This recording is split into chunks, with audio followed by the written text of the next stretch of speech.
New at 4 in today's Community Focus, the Rhode Island Foundation today announced $6 million in grants for dozens of nonprofits throughout the state. And joining me live in studio to break down where that money's going and who it will benefit is David Cicilline, President and CEO of the Rhode Island Foundation. Thanks so much for being here. Thanks for having me. So tell us where this money for the grant funding came from and what kind of issues it addresses. So this is our first round of grant funding that is aligned with our new 5-year action plan.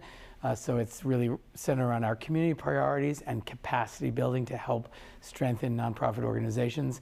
And it's a little over $6 million that's going to health clinics and after-school programs and food pantries. Sort of covers really a whole range. Dozens of organizations will receive this money. And what's really important is behind all these organizations and nonprofits are Rhode Islanders who are being helped because of the work that they're doing.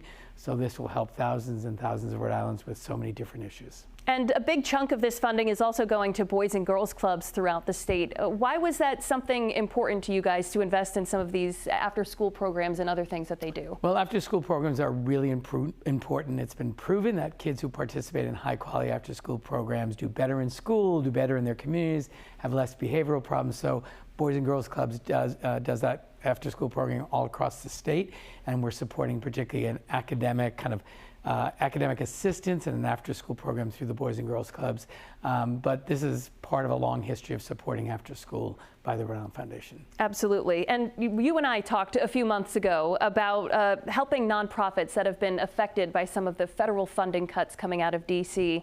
And there's some money set aside in this $6 million to address some of that, correct? Yes, we created a separate new fund to provide some assistance. We also allocated $2 million of this $6 million to organizations that have suffered some loss of federal funding or some loss of funding because of a change in federal policy to try to mitigate the implications of that for those organizations. And are you still hearing from some nonprofits concerned about more of the uncertainty? Yes, we've also funded a nonprofit legal protection project to provide some legal counsel to nonprofits. We continue to hear about the impacts of either the elimination of federal programs that supported them or the pause or suspension of funding. So we continue to hear that from nonprofits all across the state. And you guys are always busy at the Rhode Island Foundation. Aside from this grant announcement that came out today, you're also working with the City of Providence to offer a sort of a summer program for residents. Tell us a little bit more about that. Yes, this has become really our annual tradition. This is a sort of gift to the community.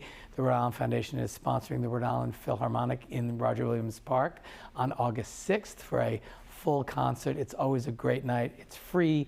We invite everyone to come, bring your family, and enjoy a beautiful night of music. And you mentioned this is sort of an ongoing tradition. We have more details right now on the screen. How long have you guys been doing something like this? We did it since our 100th anniversary, so it's been almost a decade. A lot of good and a lot of fun there. I know that we've covered it before, so plenty of people to come out to that. David Cicilline with the Rhode Island Foundation, thanks so much for being here. Thanks for having me.